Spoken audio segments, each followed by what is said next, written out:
Can't keep up this fight without Can you help? Please go to www. Welcome, everybody, and welcome, fellow patriots. Welcome once again to the Conservative Commandos radio show. I'm Rick Trader, coming to you live from the studios of the Conservative Commandos radio network for a very special broadcast. Our team is out at the Republican National Convention in Cleveland, Ohio, and I believe I have Anna Little with us. Anna, welcome to the Conservative Commandos radio show.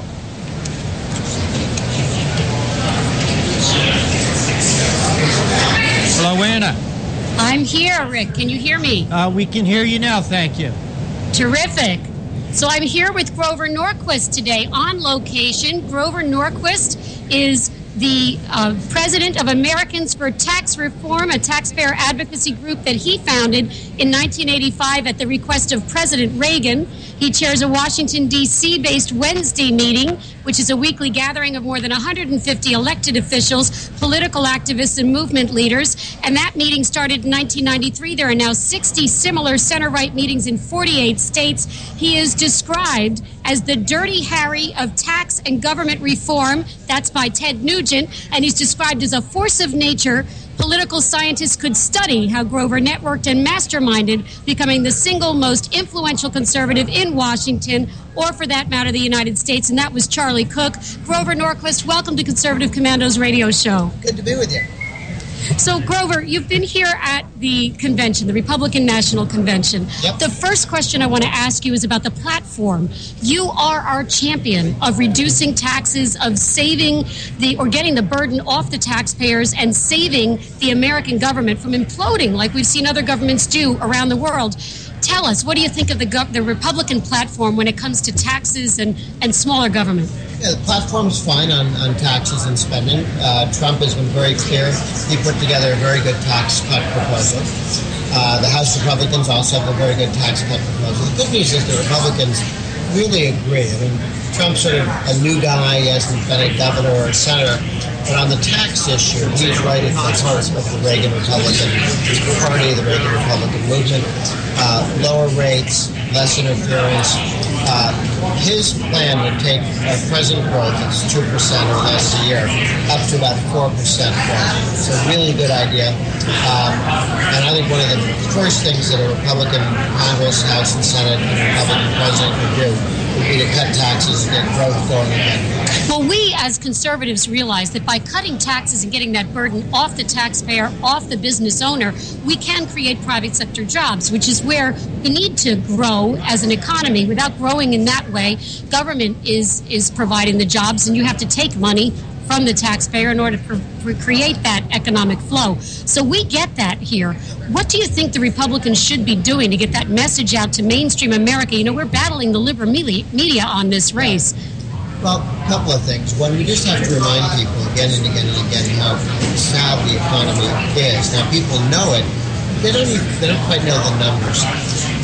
If we had grown Reagan growth rates 4% a year instead of Obama growth rates 2% a year, there would be 14 million more Americans working today. Wow. So there are 14 million families where mom isn't working, or dad, or a sister, or brother, a son or daughter. Somebody who wanted to be working and could be working was not because of Obama and Hillary Clinton's policies. So that's 14 million is just a devastating number of lives that have been damaged and disrupted. Once you focus on that, I think it's very clear that the people running the show now need to move on and do something else. And then we need to go back to the policies that brought us with Reagan, not the policies of Bush and Obama, of more spending and not sufficient tax cuts.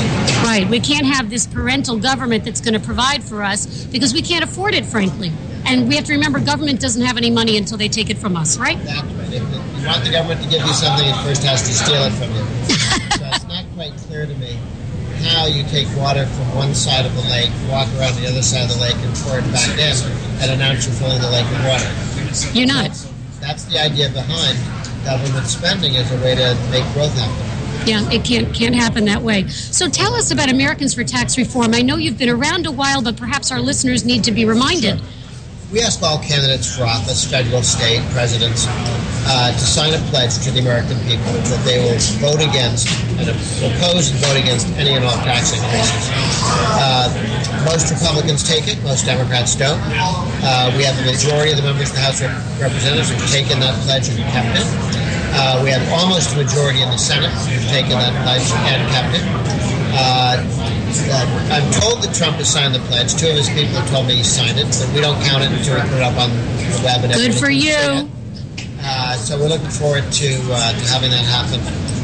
Certainly, Trump has said verbally that he would never raise taxes, but unfortunately, politicians tend to put a lot more effort into things where they put their signature on it than if they just say it. So I'll feel a lot more comfortable when Trump's signature is actually visible and online, so people can get a hold of it. But taxes is one of the biggest issues that divides Hillary and Trump, Republicans and Democrats. Spending is another issue. He is committed, and the Republicans are committed to reforming entitlements so they don't go bankrupt. And Hillary just wants to make them more expensive so they go bankrupt sooner. That's crazy. Yep. You know, because when entitlements go bankrupt, well, then those people that have been obtaining their sustenance through those entitlements, well, then they're out in the cold. And it's just an amazing situation. And the people who are most likely to vote for Hillary Clinton at the promise of these handouts that we can't afford are the ones that are going to be most hurt by a Hillary Clinton administration. We've got to get that message out there somehow. So tell us, I know Americans for Tax Reform will be focused on this presidential election, but there's always a down ticket too. Yep. And I know that you guys have been working very hard nationally, state by state, in trying to hold politicians' feet to the fire. Tell us about that. Well, good news is that across the country, there are 50 states, and in 23 states, you have a Republican governor in both houses. In another 8 states, you have both houses of the state legislature Republican. So 31 states have Republican legislature, both houses. 23 of those, you have the governor too.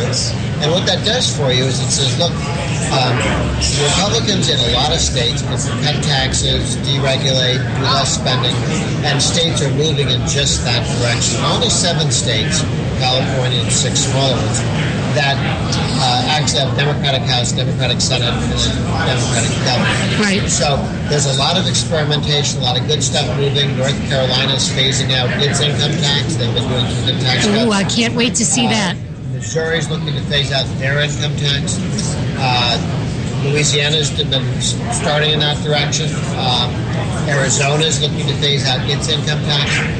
In Nashville, they have a tax called the Hilton Hall tax. And as soon as they get rid of the Hall tax, then there's no tax on any income at the state level. It's mostly income tax free, but not completely income tax free yet.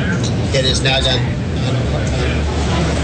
We're on track to be a complete income tax-free state in Tennessee.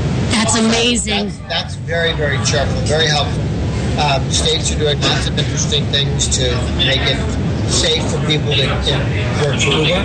They're not getting attacked by the government. Right. Or doing Airbnb and not getting attacked by the government. So we have a lot of work yet to do. I'm sure we do. You know, I'd love to see a study on the state, that tax-free state of Tennessee, when we've achieved that status, to show just how many more jobs there are, and that Armageddon didn't happen, that there wasn't an implosion because government wasn't taxing. The great thing about doing things at the state level is you can point and say, see it work. That's why Democrats try and do things like Obamacare all at once in one place, not the federal government. Right. Well, that's just amazing. Well, we're very, very proud of what you're doing at Americans for Tax Reform. And, you know, any comments that you have on the campaign? I know that you're not involved with the Trump campaign, but of course, as a leader and as as the representative of we the people and taking it to our politicians the way that you do on the subject of taxes, what opinions do you have relative to the campaign's focus? I think Trump has done a good job of articulating the problem and how much he cares about it, which is something that Romney wasn't able to. But he can't get distracted, and so that's the challenge is, can he stay focused on jobs, job creation, or is he going to get distracted by saying some guy in Indiana is a Mexican? It gets you off message. Yeah. If he can show discipline, message discipline, he'll win. Oh, good. That would be wonderful. We cannot take another 4 years of this administration's policies. Hillary Clinton has been right in the forefront of that. And then there's the whole dishonesty. I mean, I know that there is enough polling out there to show that we, the people, don't trust Hillary Clinton. I'm wondering, though, if they're going to be able to trust Donald Trump. What are your thoughts with regard to that? I think so. I think Trump has made it on a series of issues. He also has to work with the Republican House and Senate. So if he had a lot here or there, he can't sign any law that Mitch McConnell and Paul Ryan would pass.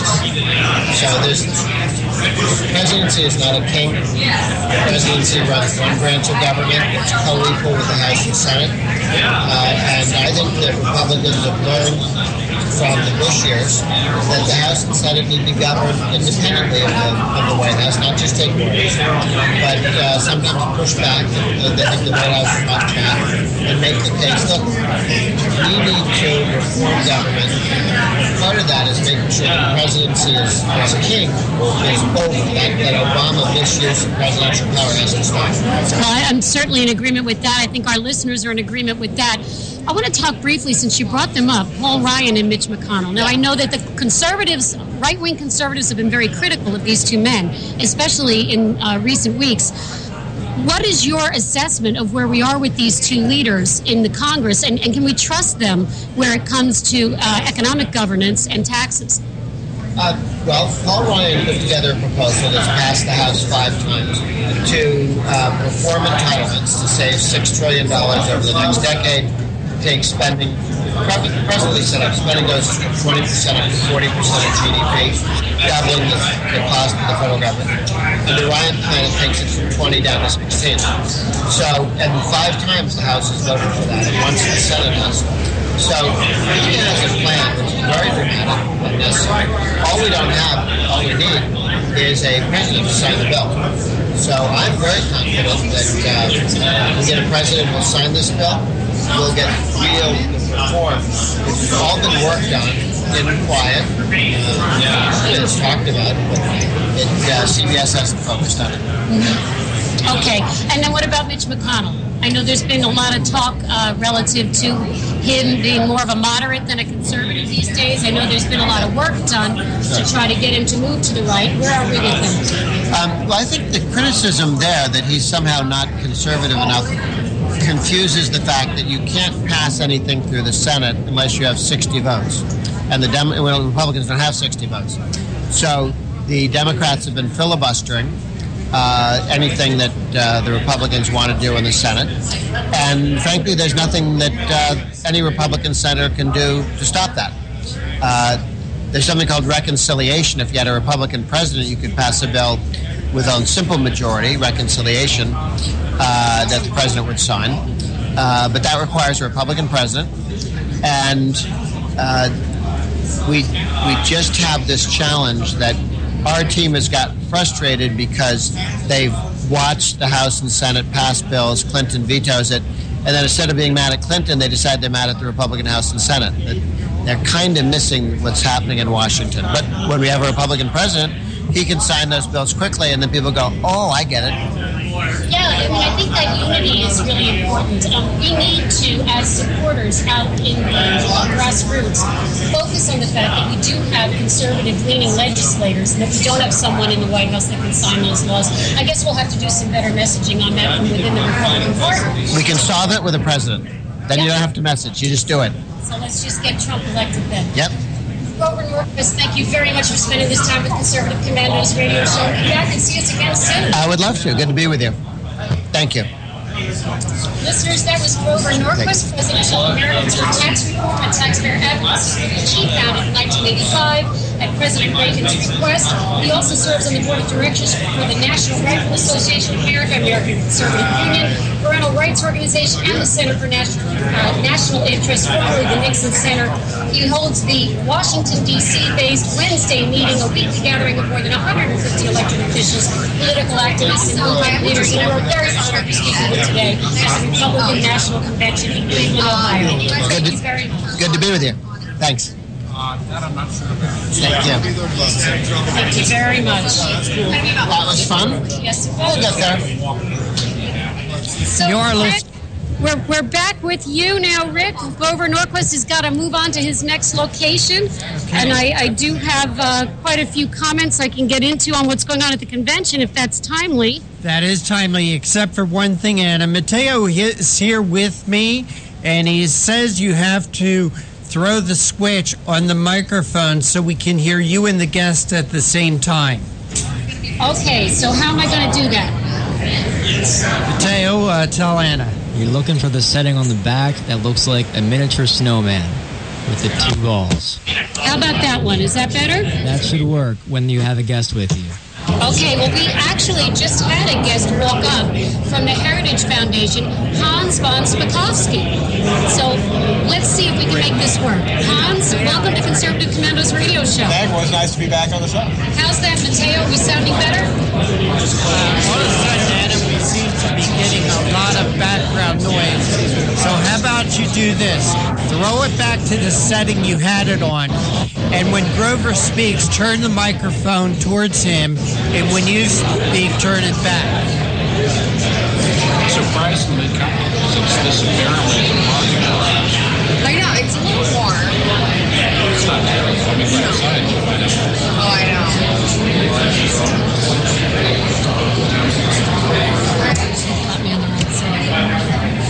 How's this, Rick? Okay, speak up a little bit, Anna. I can speak up. All right, now that... Just say hello, please. Hello. How are you doing? Okay, we can hear real good now. Oh, terrific. So we're going to try that again. We have from the Heritage Foundation, Hans von Spakovsky. He's the manager of the Election Reform Initiative, and he's a senior legal fellow at Edwin Meese III Center for Legal and Judicial Studies. Hans von Spakovsky, welcome to Conservative Commando's radio show. Thanks, and you actually got through that. That's quite a mouthful. Well, we're also dealing with the on-location specifics with regard to trying to make sure we hear everybody. Right. And so talk to us about this Republican National Convention. What is your take? I mean, here with the Heritage Foundation, we rely on the Heritage Foundation to guide us through all the policy issues. Obviously, our elected officials get off track quite a bit. And if it isn't for the Heritage Foundation, we don't have research that we need and the statistics that we need to get them going forward in the right directions. So what's your take on what's going on today at the convention? Well, let me tell you what's interesting about this convention is that, look, we've had this series of terrorist attacks, not just abroad, but now in the United States also, combined with the attacks on law enforcement, police officers being killed. And I think that really should... the result of that, I think, is to focus the attention of the delegates here and really the nation on just how important their choice is of who the next president of the United States is going to be. Because, look, we are in a war across the world with terrorist groups that really want to destroy us. And inside this country, we have this war being waged on law enforcement. You know, it's being pushed by Black Lives Matter, and it's being aided and abetted by the president and the administration with the attitudes they've had against law enforcement. And that says a lot about what I think are the wrong public policy choices that have been made by this administration. And I think it should focus people's minds on how important it is when they choose who's going to be president, someone who's actually going to fight back abroad and is going to cease the war on law enforcement that the administration really has been pushing. Well, you know, I think it's important that you bring this up because I'm not sure that the American people are making the connection between who their political leaders are, the manner in which they're governing, and this violence that's occurring on the streets. I'm not sure they're putting that together, and they want to believe that there's some kind of a race war going on and that the police are somehow focused just on one specific race when they're coming to the engagement of doing their job. So I think we've got some work to do in that department. Do you agree? No, I do agree. Look, I used to work at the Justice Department, and I used to work in the Civil Rights Division, and it's the Civil Rights Division's job to police law enforcement. But what this administration has done is they've gone after law enforcement all over the country in a way that has never really happened before. And it's not correcting abuses by police. It's trying to impose their views, which is that of progressive liberals, on how law enforcement should act. And I can tell you, because I know, that the lawyers inside the division are people with no law enforcement experience and with an overt hostility to law enforcement. And those are the people who are going after police departments all over the country and making them feel like they have to step back, they can't engage in aggressive policing.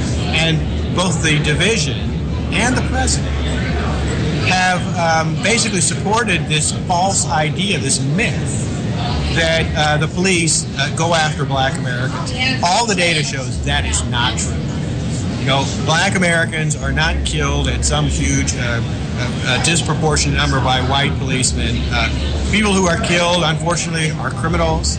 Almost all of the cases that they've had are justifiable homicides. This administration helps support this idea that there's this unconscious bias, which in itself is a complete misnomer. And that is causing problems with the safety of Americans, because the police are doing what anyone would do. They're stepping back, and they're not policing the way they used to. And by stepping back, by these police officers stepping back and not policing the way that they used to, is that what's allowing for this violence to poke through, or is there also some encouragement but on the part of perhaps this administration or others in elected office, state by state, who are encouraging these people to come forward in a grassroots fashion? The peaceful demonstrations do not bother me or most of the conservatives at all. We believe in First Amendment rights.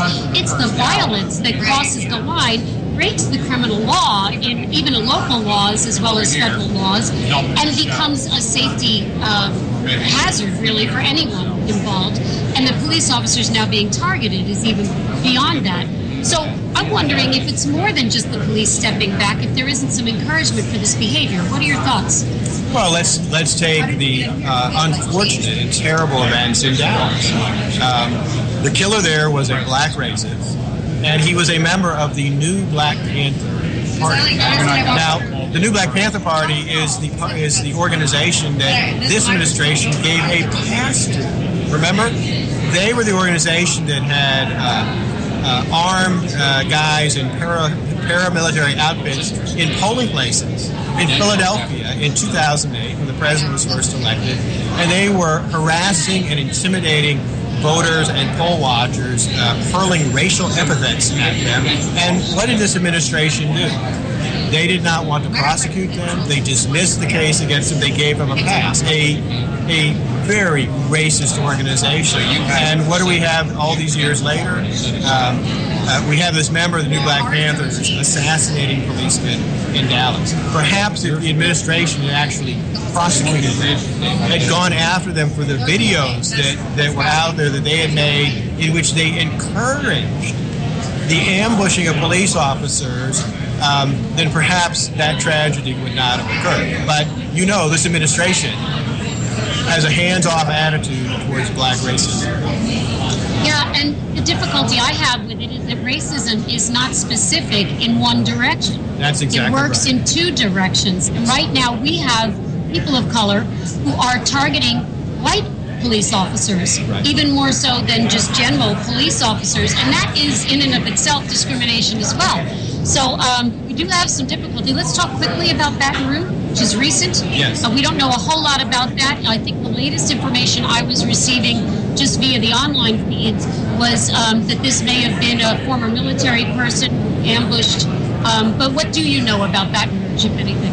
Well, look, all the news reports indicate that he was also a black racist, that he had been spouting things against the police, that he believed in this myth being spread by the Black Lives Matter movement and cottoned onto by the administration that police are targeting black Americans all over the country. Like I said, the data from the Justice Department's own Bureau of Statistics on criminal justice show that is not true. But he had that attitude and he expressed it. And look, that's not the only attack. We've had other attacks going on, and this administration has not come out strongly enough against it. They haven't condemned it. They haven't gone after these black racist organizations like the New Black Panther Party, which they would if the roles were reversed. Well, now that brings me to the reason we're here today, which is the Republican National Convention. Right. We have the opportunity to put a different style of governance in the embodiment of Donald J. Trump and Mike Pence, right? Right. Into the White House, and we're here at the Republican National Convention to move forward on that presidential campaign. What type of governance should we be asking for from this next president? And what type of governance should we be directing this particular party to require of him during this convention process? Well, I'll give you an example that's related to what we were just talking about. Look, under this administration, under both Eric Holder and now Loretta Lynch, the Justice Department has been politicized to an extent we've never seen before. Politics has driven the prosecutions and the decisions there on the administration of justice in a way that really has never happened before. And we want folks in the White House who will clean that up and say, politics is not going to drive our decision-making when it comes to the fair, nonpartisan, and unbiased administration of justice. And that is something the American people want and depend on, and they haven't gotten in this administration. Yeah, and I think it's so important that leadership be changed, because I do think the violence coming forward is exactly related to, as you've described, the lack of any consequences for previous. And do you think it's escalating? Do you think it's at an even level, or is it escalating? I think it is escalating, and we can see that not just domestically in these attacks on police, but in the increasing frequency and scale of the terrorist attacks we're seeing both outside and inside the country. And again, look, that's a direct consequence of the failure of this administration to recognize Islamic Jihad as a dangerous ideology. They just refuse to do that, and that's why we are not fighting the war against that the way we should. We are here in the United States of America where we have First Amendment rights, and one of those is to practice your religion. And I understand the respect for anyone who is practicing their religion. However, when the practice of religion crosses into criminal behavior or the taking of a life in any way, I do believe that we have the opportunity and the obligation as a government to stand forward and defend that life and to prosecute that criminal behavior. Talk to us about that fine line between respecting religion and not discriminating based on religion, but acting in accordance to the law relative to criminal behavior. Look, Islamic Jihad is a religion, but what does it preach? It preaches violence. It preaches that it's not just okay, but you're doing the right thing when you kill non-believers. And that's what crosses the line into an area where the First Amendment no longer protects it. You know, when you are practicing an ideology or a religion that says that the American government has to be overthrown and replaced with a religious theocracy, you're not protected by the First Amendment anymore. And unfortunately, I don't think this administration understands or realizes that. So when you refer to the perpetrators of these crimes as Islamist jihadists, or you talk about the ideology, and I'll call it ideology, not theology, okay, of Islamic Jihad, what you're describing in their own words is this criminal behavior. Am I right? Yeah, you're right. And you know what a lot of people don't understand about Islamic Jihad is if you actually go back to its origins in the 1930s with the Muslim Brotherhood in Egypt, it is like a descendant of Nazism. In fact, you know, some of the founders of it went to Germany in the 30s and met with Hitler because the beliefs that they had, particularly the anti-Semitism, fit right in with the way Adolf Hitler thought. And you know what the most popular translated book is in the Middle East? Mein Kampf by Adolf Hitler. That tells you a lot about Islamic Jihad and how widespread it is and how evil its views are. So we have this president in the White House right now who won't use the words Islam or jihad with regard to this criminal behavior. We have ISIS out of control okay, I'll stop myself right there. We have a United Nations. We're supposed to come together in consensus via that United Nations. If we can't come as a globe to the consensus that no one should be beheaded or burned to death for any reason, How effective is the United Nations? Do you want to comment on that? Well, look, the United Nations has never been effective when it comes to using military force to stop evil. I mean, there's times for diplomatic pressure, there's times for talking, but there are times when you're dealing with individuals and an ideology that when their intent is to kill you and they're not going to listen to you when you're trying to talk to them, diplomacy no longer does any good. And there are times when, unfortunately, military force is the only answer. The United Nations has never, ever been good at that. Whenever it has taken actually effective military action, it's only done so because of the United States, like in the Korean War in the early 1950s. So the deficiency here in dealing on the global scale with ISIS and Islamic Jihad is that there's an absence of leadership on the part of the United States of America, which relates directly back to the White House. And of course, here we are in the final months. I mean, it's July. It's the final months of an election where we get the opportunity to put somebody else in that White House. Do you have any thoughts as to what changes we need to see specifically in leadership in order to address this violence, both on the international scale and on the national domestic scale? I think we need someone in the White House who not only understands the importance of organizing and leading a world effort that uses everything from military force to economic sanctions to stop Islamic Jihad, but that also understands that domestically we have to protect law enforcement. We have to stop and stamp out these myths of supposed bias and things that just aren't true about our police forces, and who is going to use the Justice Department actually to support law enforcement, not to attack it. That sounds like a wonderful suggestion. Do we think Donald Trump has what it takes? He seems to. He certainly has picked a good vice president who I also think has those kind of views. I agree with you there. We certainly know what the views of Hillary Clinton are on all these. So, and we have seen her behavior. Yes. I keep relating back to Benghazi, where we had military personnel ready to go in. They were waiting for the go-ahead, and 13 hours, we saw that movie. I know that there's some accuracy there. Of course, it's a cinematographic depiction of what went on, but there's some accuracy there. It's based in fact. And they were unwilling to do it. I'm not going to tell people who to vote for. You can't. No. I can't do that. But I think we have enough evidence of not just the character, but the policy positions of both of the leading contenders for folks to make a very informed decision on who they think should be in the White House.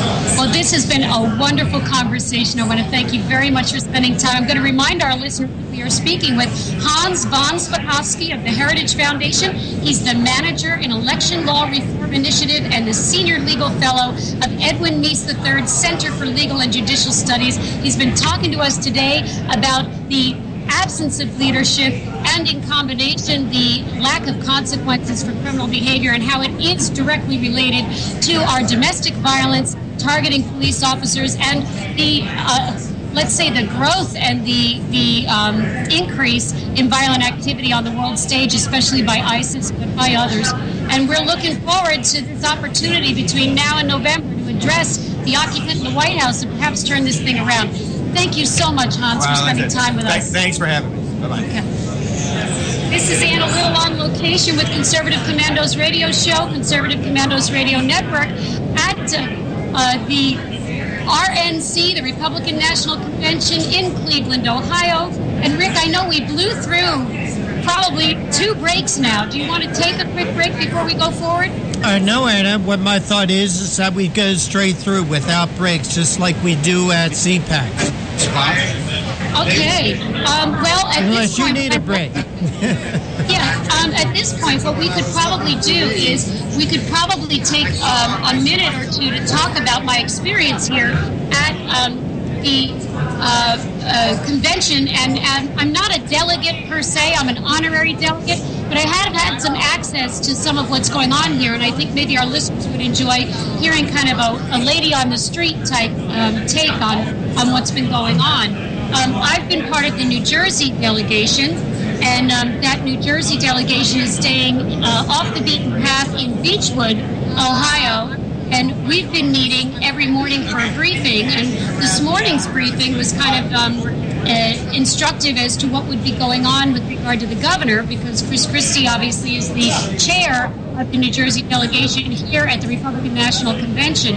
So this morning, Chris Christie is at the Michigan delegation, and the RNC Finance luncheon and also the RGA Finance luncheons. So he's speaking at the Michigan delegation, and then he's speaking to Republican National Convention Finance or Republican National Committee Finance representatives and the Republican Governors Association Finance representatives. And he will be on the floor at the convention this evening. I'm going to be on the floor tonight for at least an hour, possibly two, at around 8 o'clock. I'm hoping to see some of those dynamics and report on those tomorrow.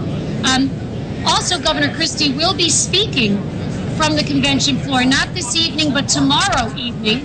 He's going to speak directly after Speaker Ryan and before the Trump family around 9:30 or 10 p.m. tomorrow night. So again, I'm going to do my best to be at least in the radio section, if not on the floor, and see if I can't get you a nice a report with regard to what's gone on there. Also, at our briefing this morning, we talked about the New Jersey Republican, the state party.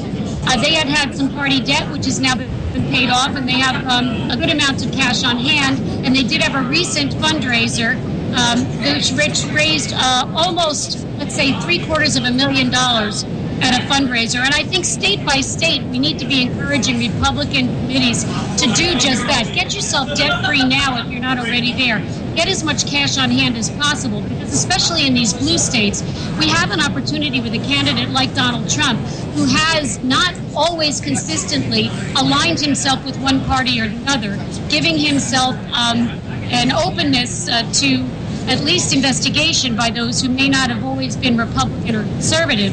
And yet he has espoused conservative principles, and he's aligned himself with the Republican Party, which right now has the most conservative platform that it's had in quite some time. As a matter of fact, one of our reports this morning at the briefing in the New Jersey delegation was that the Platform Committee, Senator Joe Panaccio of New Jersey was reporting on this, the Platform Committee has been successful in establishing the most conservative platform for the Republican National Committee in a very long time.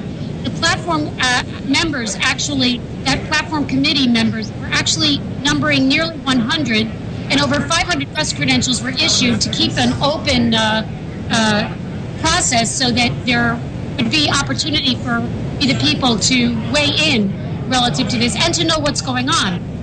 It was also openly covered, the actions of this Platform Committee, by C-SPAN in an open and transparent format. Now, it's not perfect, but it is, according to Senator Joe Panaccio of New Jersey, an honest and transparent attempt to tell Americans what to expect from the Republican Party. In contrast, the Democrats had a 13-member Platform Committee in closed-door session. And according to Joe Panaccio, that's about as open and honest and transparent as the Clinton email situation. So I guess that's what we can expect from the Democratic Party. So we, the people, whether Trump was your first choice or not, he is certainly a far cry better than the alternative. And what we've got to do at this point is get our Republican committees ready to fund good campaigns, not only on the airwaves, not only in the mailboxes, but actually on the ground, so that we can get this guy elected into the White House. We've just heard from our latest guest at Heritage Foundation, Hans von Spakovsky, how very important it is to have good leadership in the White House. It's not only affecting international affairs, but now domestic affairs, and we have trended ourselves toward violence and no consequences for said violence. So it's really very, very important.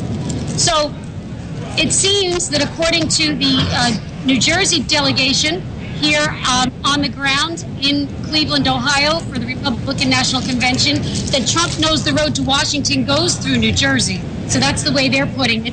And on January 20th, the hope for the New Jersey delegation is that the infamous Obama apology tour will end and that we will have Donald J. Trump as president in the White House. So that's not a bad dream to work for. And I hope that we, the people, and especially the listeners of Conservative Commando's radio show, would be willing to dust off whatever they've been doing politically from year to year and focus it on that very important White House position, because right now we the people have the Senate and we the people have the House, and we are unable to get our laws, the people's laws, passed because we have a president in the White House who refuses to sign them, and worse than that, goes off on his own by executive order to determine that he's going to do what he wants to do, despite whatever the voice of we the people has said. So we need to get the body in the White House that's going to follow through on the work that we've already set ourselves up to do. Yes, the liberals will tell you that it is the Republicans and Congress that are the problem. They have nothing else to say. They have nothing positive to point to, and they've got to play the blame game. But we, the people, are smarter than that. We know better. And so we've got to work very hard to get this occupant of the White House out and to put in a real representative of we the people. And I believe Donald J. Trump and Mike Pence will be those two leaders. So I'm excited to be here on location in Cleveland, Ohio, with the Republican National Convention. And at this point, I think it would be appropriate, Rick, for me to turn the microphone over to our own co-host, Kevin Wade, who is a delegate from Delaware. And I believe he's going to have some of his personal insight to lend. Now, he's being put on the spot, as we do with live radio, so it's going to take me just a minute to transfer him over so that he can speak. So bear with me, listeners, just a minute so that we can get this transfer complete. Put this in your ear. And you are listening to a very special broadcast from the Conservative Commandos radio show, coming to you live from the Republican National Convention in Washington, D.C. We have Kevin Wade and Anna Little there on the ground at the convention, reporting back to you all. Something interesting I found coming into driving down Interstate 295 today, there was a sign that says no trucks are allowed in Philadelphia on Interstate 95 during the Republican convention. So I guess now they're looking at trucks as well as firearms as deadly weapons. So, hey, Rick, this is Kevin Wade. It's great to be with you on the show. Great to have you with us, Kevin. Hey, Kevin, could you talk a little bit about the security there at the Republican National Convention? I was just mentioning, I don't know if you were able to hear it, that I was traveling on 295 in New Jersey today, and there are flashing billboards that trucks will not be allowed to go through Philadelphia on 95 during the Democrat convention. So I was wondering if you could talk a little bit about the security members there at the Republican convention in Cleveland. Sure, I'll be glad to. I joined the Delaware delegation to come into the convention today. The bus met us at the hotel. The bus had a driver, of course, as well as an armed guard from Homeland Security wearing a bulletproof vest. The armed guard from Homeland Security rode with us on the bus while we drove with a police escort in front and in back from the hotel location, probably 15 to 20 minutes to the Q Arena here in Cleveland.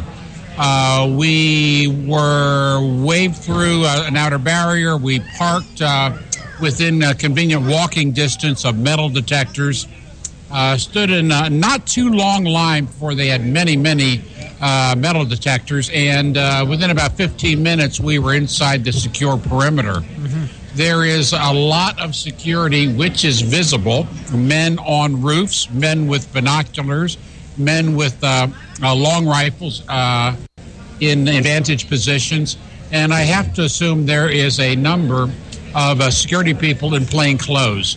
But I truly do feel very, very comfortable in this security bubble that they've established, Rick. And I personally have had no sign of protesters at any point during my stay here. I was going to ask you that, if you saw any protesters or demonstrators, so I appreciate you bringing that up. Kevin, with your position as part of the Delaware delegation as a delegate, I should say, as a delegate, what has been going on with that this morning? What have you guys been doing? Well, some commercial activities actually. immediately after arriving at the arena here, we were taken across the street to the ballpark where the Cleveland Indians play to pose for a staged photo that then was, by our consent, would be sold back to us for at $92 as a group memorial photo. Oh, yeah, fundraising never stops, Rick.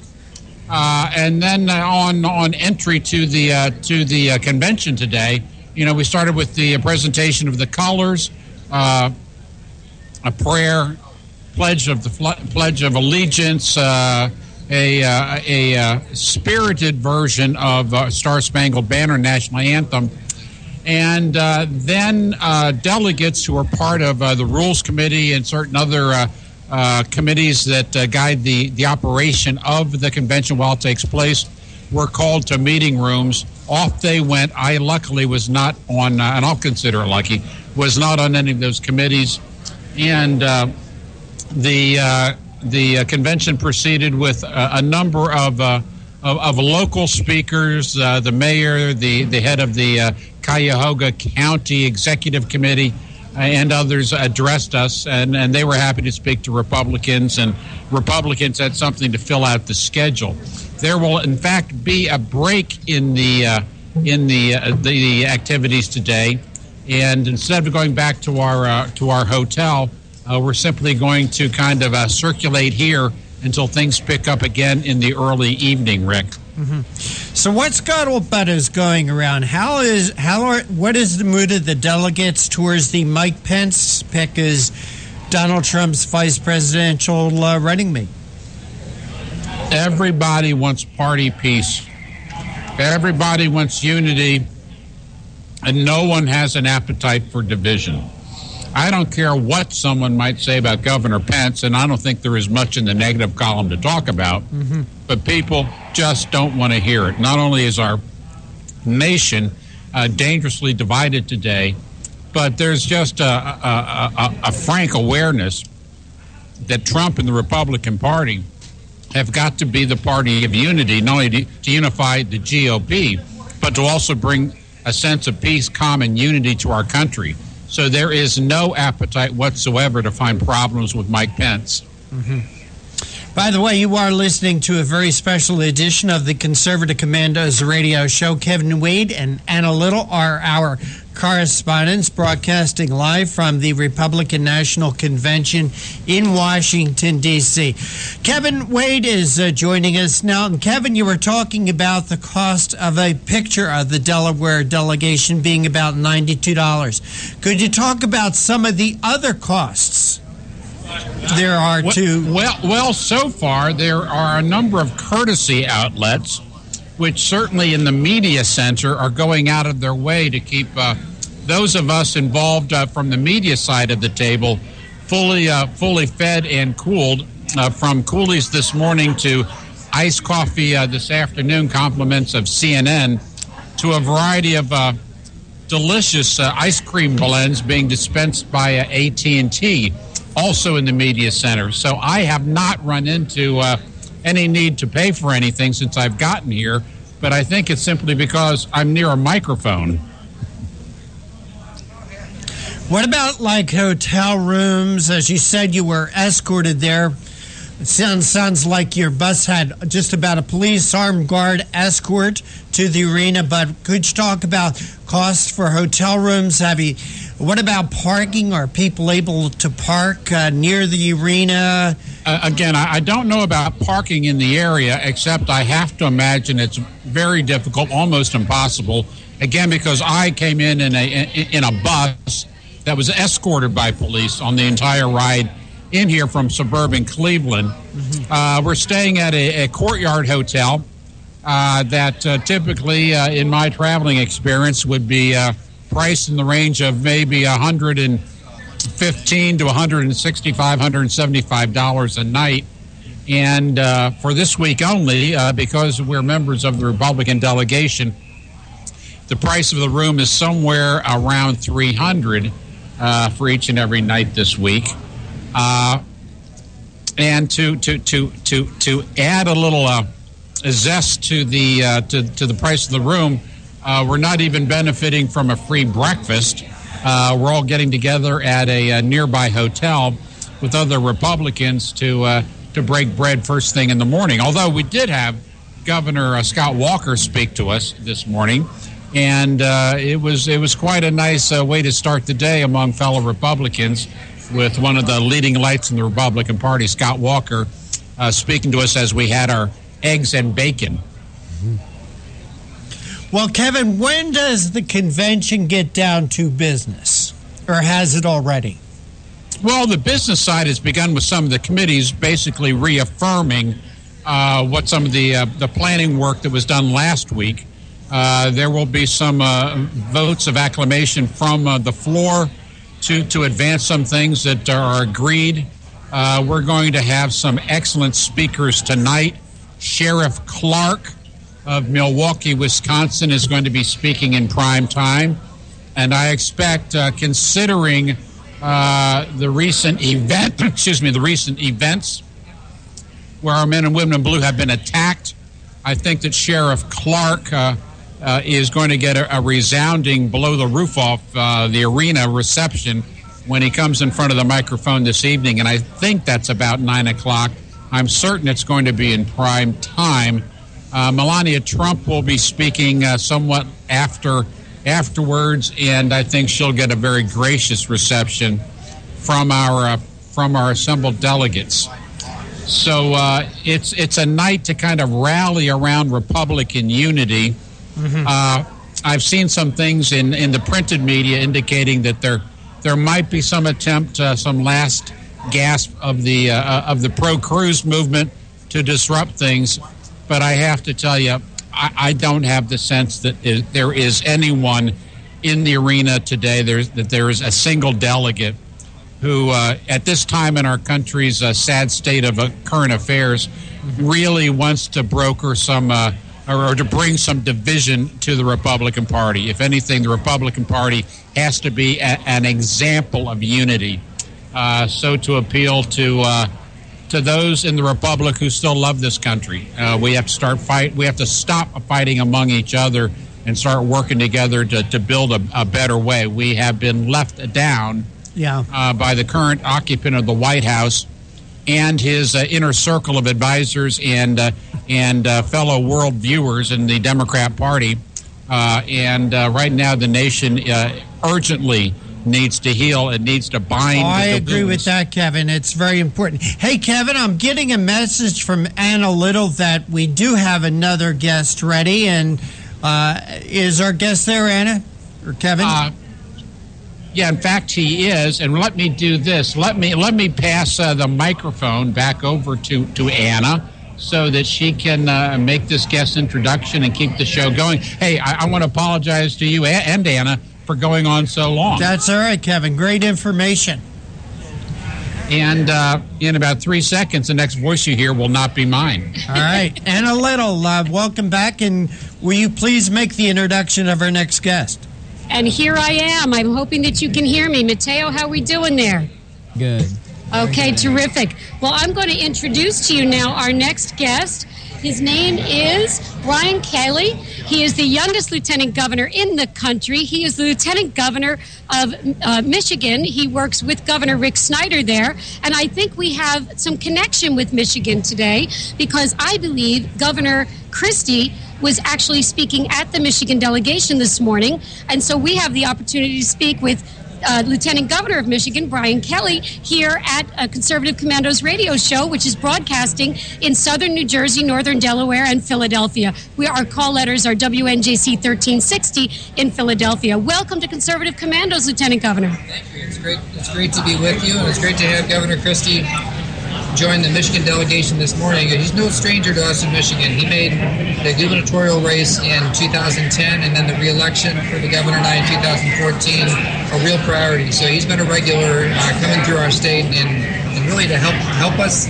mount a comeback that is making a lot of headlines. I mean, we've added about 450,000 private sector jobs in the last 5.5 years, and it was done through just the old-fashioned work of a tax system with a low rate and doesn't pick winners and losers, and getting the regulatory system so it's more fair, predictable, and getting rid of literally a couple of thousand outdated and useless regulations. And so that type of work has really started to supercharge the economy.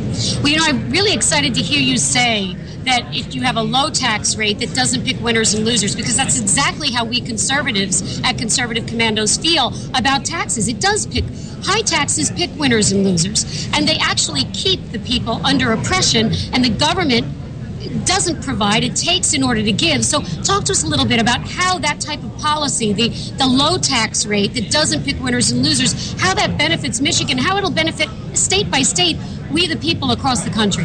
What we try to do is just create an environment where people can be successful. In most of the cases, that means get out of the way. Amen. And so when you have a tax system that tries to direct the economy to go in one direction or another, what you have is this artificial factor that is affecting otherwise rational economic behavior. And so the more that the tax system can just operate in the background, be the sort of thing where whether you make things or you're in the service industry or you're in high tech or low tech, whatever you want to do with your life, the tax system shouldn't decide, well, we're going to support this one more than that one. The tax system should treat everybody the same. And when you do that, and you keep that low base or low rate with the base that doesn't pick between different groups, you end up with just an environment where rational economic decision making takes over. And what our people have proven in Michigan is that when you get out of their way, they can do amazing things. So we were in a one-state recession for a decade in our state. And then out of that, though, in 2009, things started to turn around, but really 2010, 11, 12, 13, 14, we really started to see growth. And now we're measuring our new jobs in the state by hundreds of thousands, 450,000 private sector jobs. That's the type of thing that would have seemed impossible to associate with Michigan just a little while ago. Well, I would like to talk to you a little bit about some of the occurrences in Detroit. You know, it's hard not to mention that when I've got you sitting right in front of me. We're on the topic of jobs in the economy, taxes, government. Talk to us about Detroit and what you see going on today. So Detroit has made in many ways a remarkable turnaround from where it was 10 years ago. The city itself, I think, is I think of it almost like a canary in a coal mine, where a lot of cities have these mounting debts that are just taking more and more of the current tax revenue. So when you take the current tax revenue and have to put it all toward yesterday's expenses or last decade's expenses or expenses 30 years ago, and that debt keeps on mounting, the city, little by little, loses the ability to do the normal things that you'd expect of a city government. Keep the street lights on, to have fast response times with emergency services, those sorts of things that people demand and expect. And so Detroit had a really tough transition to go through. In fact, it was a formal bankruptcy process. But through that process, we were able to work with them in creating to create a debt structure that gave them a shot at doing the things that they have to do. And now we see growth.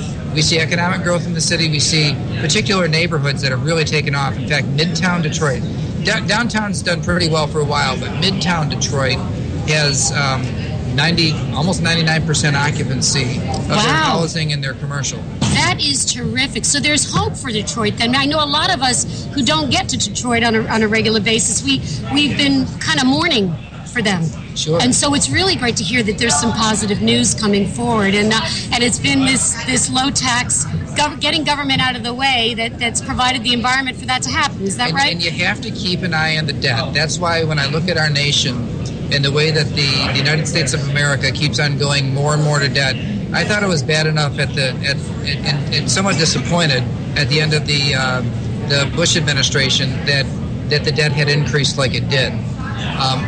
I had no idea how much more debt could be added by a single administration as the Obama administration. Whoa. And it's really difficult for America to be the leader of the free world if it's that much in debt. I mean, you can't lead the world from bankruptcy. And so that's the cautionary tale that Detroit, with stifling debt, was spiraling downward. they started to climb back out of that. Really positive things that have happened after dealing with the debt. The United States of America does not have unlimited debt supply, and this is something that I'm really excited to see. That there's a renewed energy and focus, and getting a business guy in the White House too, and then also a governor that knows how to balance budgets. That we can really turn this corner on the debt question and start to reduce our national debt, put us in a much better position to lead. So that brings us to the reason we're here today, which is the Republican National Convention.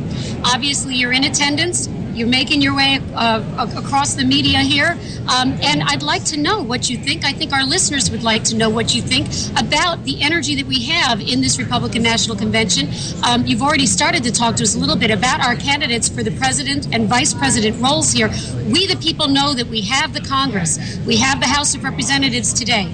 We have the Senate today, at least a majority, a Republican majority that's leaning more conservative day by day. Okay, so we have that, but without a president and the White House is willing to sign those laws, we cannot get this legislature or the legislation into effect. So what can you tell us about these two candidates? Well, and I'd consider in three different areas. First of all, by having a new president and getting and moving away from this reckless abandon for the process and trying to govern everything by executive orders, that's the first and immediate benefit that we'll have from having a new president. But then also to, as you suggested, the legislative agenda, to actually be able to get it through the process and have a president at the end of the day that is receptive to conservative and constructive decision making and problem solving.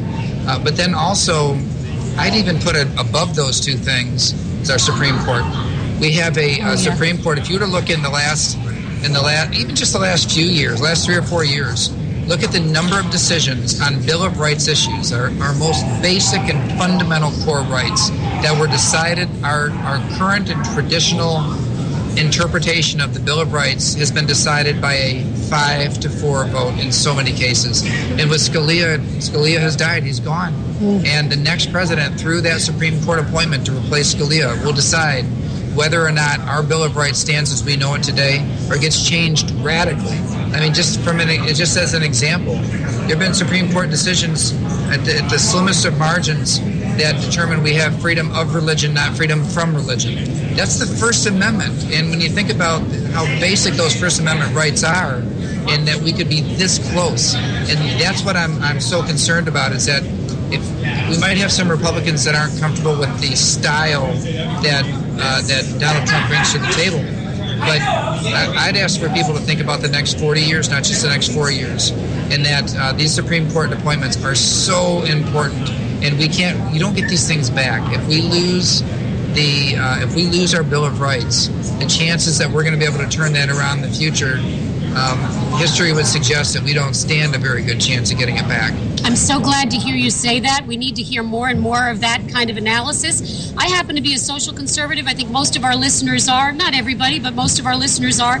And I've been very concerned about the trend on the social issues to want to be more moderate. And I'm very encouraged by the platform the Republican National Convention has put forward, the committee, Republican National Committee through this convention has put forward. And I do believe that we need to distinguish a little bit between what it is to discriminate and what it is to outlaw a religion. And I think we are right on the cusp of that. I don't know if you're comfortable talking about that, and I didn't prepare you for that question, but I'm throwing it out there that I think that there is a big difference between discriminating against folks of a particular lifestyle. They'll claim they're born that way. Others think it's a choice. We can certainly debate that. But I don't think the Republican committee or any card-carrying conservative Republican wants to discriminate against anybody. But we don't want you to outlaw our religions, and we don't want you to tell us our values are illegal. So do you have any comments that you want to add to that discussion? Sure. And this is really, when it comes right down to it, we're talking about freedom of religion here. And while you have certain government functions, right, and that's where the equal protection comes in the 13th Amendment. But equal protection does not need to be at odds with freedom of religion as people present it to be today, as though equal protection has to overrule religion. And that's or vice versa. They have peacefully coexisted throughout the course of, since the Civil War, right? They have peacefully coexisted together, and all of a sudden now we have these new interpretations as though they can't peacefully coexist together. And I think it's a real shame, but it shows you that you have to be vigilant on protecting the plain reading interpretation of our Bill of Rights. And if people don't like what it says, then there's a process for amendment. Go through the process to amend anything that you don't like. Don't try to make things up or try to reinterpret. That's the thing that has been lost. It's not impossible. It's happened many times that our Constitution has been amended. It just requires a very high bar, right? A lot of consensus around making that change, and so that has been the case in the past. So when I look at it, like I'm the president of the Senate as part of my job as lieutenant governor, we open every session with a prayer, and even something as basic as that has been to the Supreme Court and is only upheld by 5-4. And when you think about how close that is, yes, and the way it works is senators invite people to give the invocation at the beginning, and we have senators from all across different religions and things that bring in people from their districts that all open inclusive. up in prayer, and everybody has an opportunity. That's There's right. Nobody's shut out. Nobody doesn't get a chance to. Right. And so whether it was, we have a lot of Native Americans in Michigan, so we've had Native American prayers there. We've had rabbis, and we've had Catholic priests, and we've had pastors from Baptist churches, and I mean, so we've had so many people come in from so many different points of view, and it's worked. Now, the last thing I'll say about this is we just need the federal government to stay out of state business. At the end of the day, all of these different things where we have the highest conflict are areas that have been managed under state law effectively the whole time our nation has been in existence. And so today, I think the problem that so many are having, so many of the more liberal-minded people are having, is that they don't have a lot of success at the state level in so many places around the country, and they don't have a lot of success at the federal level being able to change the law. And so what they're doing is they're going to the courts, and they're trying to reinterpret things in order to achieve agenda that really belongs in state legislatures across the country.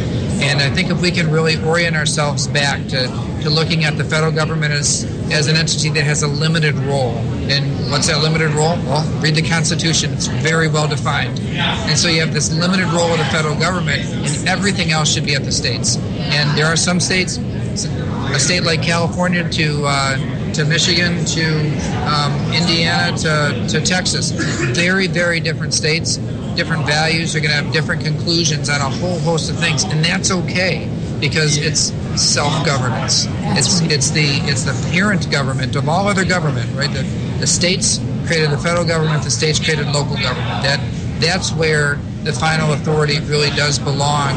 And so I think if we can move the discussion back to our state legislatures, sure, we'll have a variety of answers, and different states will have different answers. But that's the laboratory of democracy, as we've heard so much about. And why not stick with the system that has worked so well for us for so long?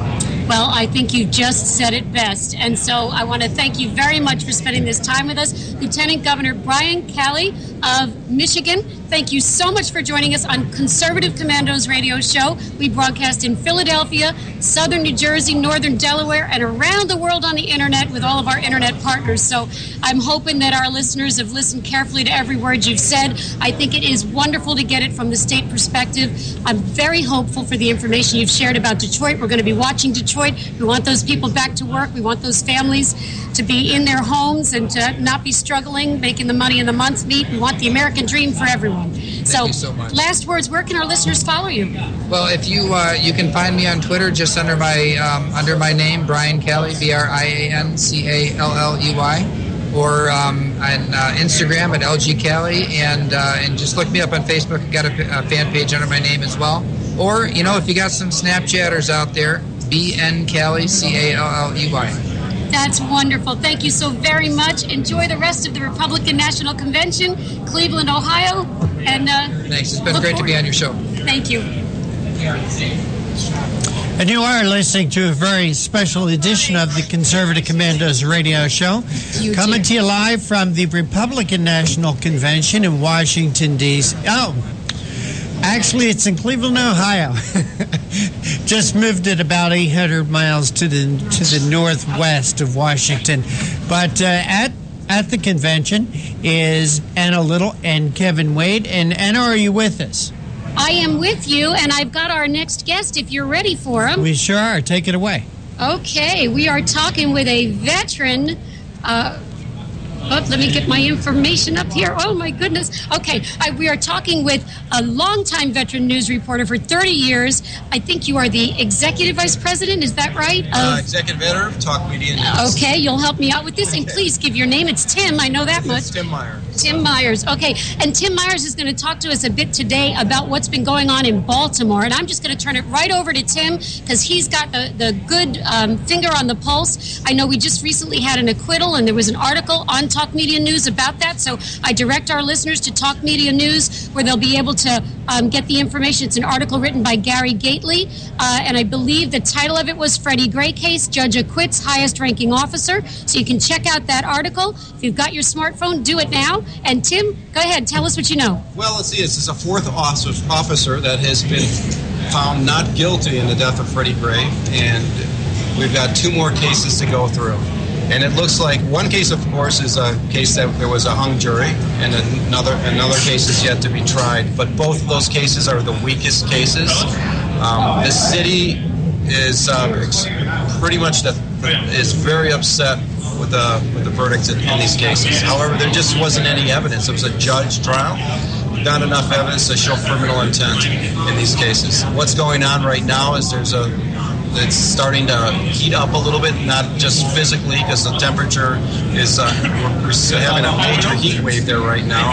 But there's been a starting of several protests in the city.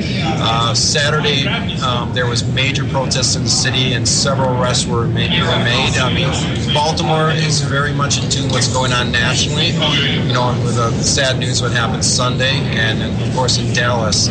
So there's a really division in the city, and it's unfortunate. But right now, the city is about to go up again, and it very well could be. What happened last time, as you recall, that Larry Hogan really took care of quite a storm with rain in the National Guard. And that was over a year ago when Baltimore made national headlines and world news, actually. Yeah, well, it's really kind of startling to me because I'm growing up in a time period where I haven't seen a lot of this violence on the street. And I know that just prior to my birth, in the early 60s, you had race riots in my state of New Jersey and in cities like Newark, New Jersey, and I've heard about that stuff. But we're beginning to see rioting in the streets here, and I'm wondering. It's certainly not particular to Baltimore. I mean, it's happened in Baton Rouge. It's happened in Dallas. Okay, the circumstances are different. Maybe in Baltimore it really is more of a domestic or a local issue. I don't know. Talk to us about it. I think it's a national issue there, and particularly in Baltimore. African Americans have felt that they have not been treated very fairly by the police for years and decades. But the difference really back in the Martin Luther King Day, when the entire city went up. This is just pockets of the city, and this is particularly in West Baltimore, that has been the major protests and the major problems that really has not been developed over decades and decades of politicians. We've had corrupt politicians in the city from, recent mayors, previous mayors that basically stole Best Buy cards that were supposed to be for the needy children and used it to buy Xboxes for her own kids, and was convicted and related to those cases. So we've had a long history of problems of corruption in the city and so forth, but no one has really been able to get to that where we can bridge and form some peace between the African American and the police.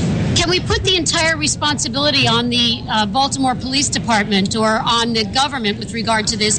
Is it not necessary to perhaps look at the way that folks are educated, whether there's some issues with regard to limiting the accessibility of education to students in the hard areas? I mean, you've said it's not the entire city. It's pockets in the city. Have we taken a look at the educational circumstances? I know in New Jersey, in the city of Newark, for example, it became apparent that the students in Newark were not getting an effective education because the education wasn't being provided in the best way possible through the school system. There were also security or police-type actions that needed to be taken over by the school, which took away from their ability to give the education to the students. They're more concerned about security. Talk to us about what you think is going on in Baltimore. There's really this... school choice should be a top priority in terms of Baltimore. The schools in parts of the inner city are just unacceptable. You have a major drug problem in the city. You have an epidemic, basically a mass of just killings. Baltimore is where D.C. was in the 1980s right now. There is a lack of community policing. The police officers don't even know the people in the community. There's a lack of representation on the department, and there's definitely a lack of parental involvement in raising the kids. I mean, there's lack of opportunities for kids. It's one of the fifth unemployment rate among juveniles and males of African Americans is extremely high, one of the highest of major cities.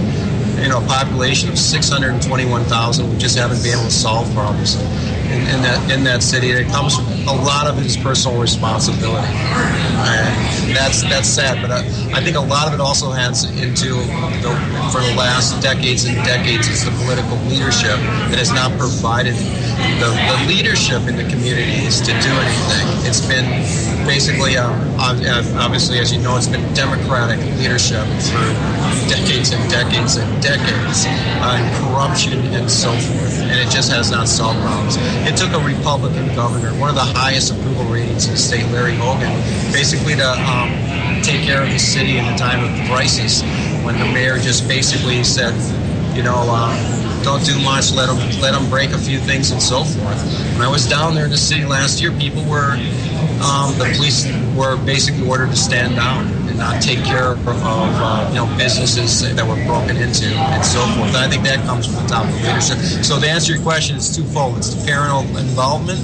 We need more programs too. We need leadership, strong leadership. What does it say when you have your mayor stealing gift cards? That's ridiculous. It's criminal behavior. And if the leader is engaged in criminal behavior, well, then what message does that send to the people who are looking to that leader for leadership? Right. So, I think it's very interesting because here we are at the Republican National Convention, right, in Cleveland, Ohio, and we're talking about the presidential election on and off. But we've just finished speaking with the Lieutenant Governor of Michigan, talking about how conservative governance is helping not only the state of Michigan and the city of Detroit. We're now hearing from you, a veteran reporter of 30 years, about how conservative governance is helping, at least from the governor's position in Maryland, and should be helping Baltimore. So, what's the message? From somebody who's on the left. Yeah. So I've seen it firsthand. So that's so what's our message to the people of Baltimore? Listen, I understand the plight of Black Americans feeling as though they're being profiled, and I can understand where that might be coming from. The violence obviously is criminal unto itself. Peaceful demonstration, First Amendment, you're fine. But in Baltimore, you've got the situation where they feel so frustrated because of the corruption. Is there corruption in the election process? Can we clean that corruption through whatever procedures so that they do have the right to change what's going on? What are your thoughts? I think it definitely, we have a new mayor that's going to be coming on board, and there's some hope there that she is seeing some of this aspect on, I think we've had a prosecutor that was overzealous at the time with Marilyn Maltsby that came in. Right. And really, these rough rides and so forth, I just don't believe there was criminal intent. I think the officers will face administrative penalties for what they did and broke some rules, and they may lose their jobs as a result of that. But as far as intent, no. But I think it starts with the community. I mean, the police have to be part of the community, and they have to be inside the community. They need to know people's names, and I think the parents have to be more involved in their kids and their education and demanding things to that sense, and not just letting things go into status quo. And for the immediate, when you have parents that perhaps are in economic situations where they're just not home, the kids are latchkey, the education system isn't working, the person that's got the money and the bling is the guy that's doing the crime. I mean, it's a situation, right? shouldn't we be looking to our pastors, perhaps, or our ministers, or our church leaders, or whoever that value-oriented person is? Sometimes we have the pastors and ministers leading the protest against the police. So, I mean, you have that aspect as well. Okay. Calling for peace and so forth. And in Baltimore, after the riots happened, they were able to demonstrate that they could do peaceful demonstrations. And it was led a lot by the university students in the area that showed our generation says, we can do this peacefully, which I think was a show of great strength in what the city can be. But right now you have a city that's, you think of Baltimore, you think of the Inner Harbor, you think of beautiful places, but there's just empty real estate there. People have moved out of the area, businesses have moved out, and, it's trying to come back. So I think we need a lot of opportunities.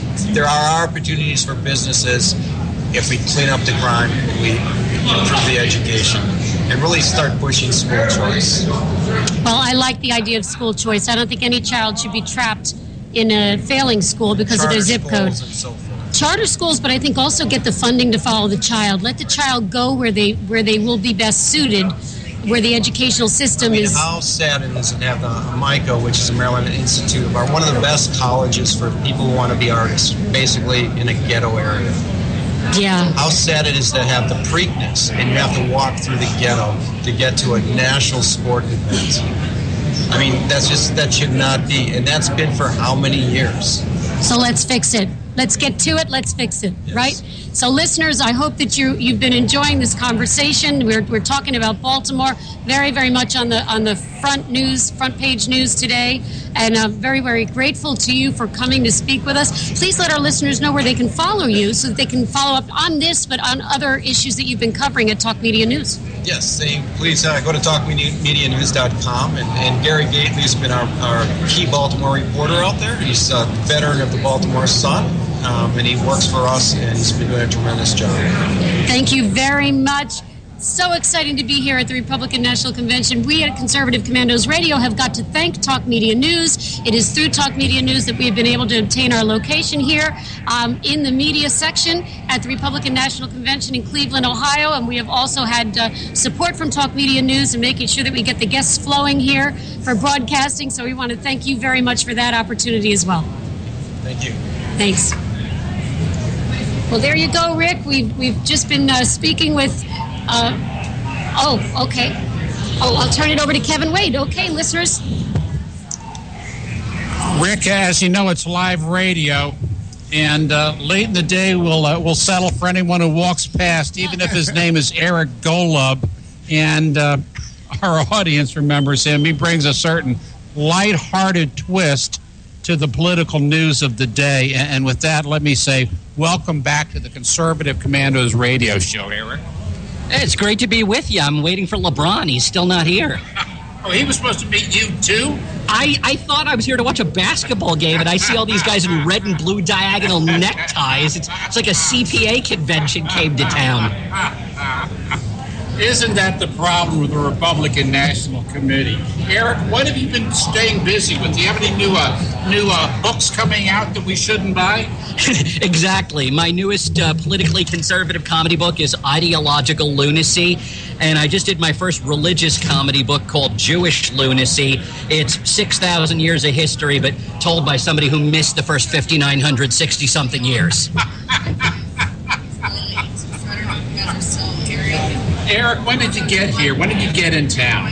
I actually have been in Ohio for a couple of weeks now. I've been on the speaking circuit, so I've spoken to some groups in Ohio and Kentucky, and then I made my way back eastward, and I'm actually, after this, going to be going to the Democrat convention and just try not to get skinned alive. Don't get skinned alive there. I'll tell you, it's among those tolerant tribes there politically, there's a lot of fists that get thrown. So, Eric, please keep your hat down because we want to have you back on the show again. Now, what's your take after this partial completion of the very first day of the convention? What's your sense of the vibration here, the vibe? Well, so far it's non-controversial because Donald Trump is the major controversy. So right now, the protesters are so bored that I think they're attacking each other. I mean, they have nothing to do, and obviously they forgot to bring food with them, and there's no free food for them here. So right now, air conditioning is at a premium, and that's what everybody's fighting over. I'm selling spaces of air like Al Gore for, a few $1 million a pop. Well, I'll tell you, if they didn't know there's no free stuff at the Republican National Convention, it shows you how far off base they are. That comes up next week in Philadelphia. Hey, Eric, quickly tell our audience how they can keep up with your busy activities, your website, your books. Find me on Facebook. That's how everybody gets hold of me. Tiger Express, TYG, quadruple R Express, TYG, RRRR Express. Thanks so much, Eric. God bless. And we have another guest from Heritage coming our way, and as soon as we make this handoff here, and we're sharing a communal earpiece. I apologize for that, but thank you, Eric. Okay, there we are. Anna Little. Listeners, this is Anna Little from Conservative Commando's radio show, WNJC 1360, broadcasting from Philadelphia and around the world on the internet. We are going to introduce our next guest, James Carafano, a leading expert in national security and foreign policy challenges.